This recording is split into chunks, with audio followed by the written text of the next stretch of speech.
তো বন্ধুরা আমি আছি এখন টাটা মানগাঁও বাস স্ট্যান্ডে। আর এই দেখো গুরুচরণ দা আমাদের পৌঁছে গেছে এখানে মানগাঁও বাস স্ট্যান্ডে।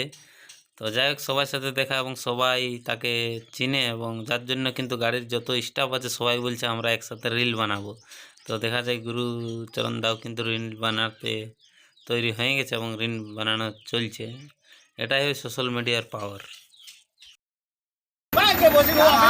अरे गाना आ रहा है, हेडफोन में आ रहा है। बोला भैया हेडफोन में है ना।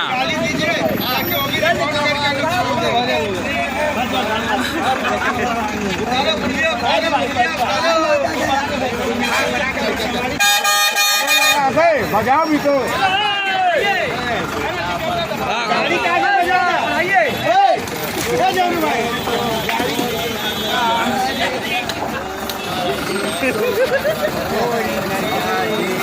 चले चलो पैसा नहीं बोले पापा का बेटा बच्चे रहना 5 किलो पापा का बेटा लोग साइड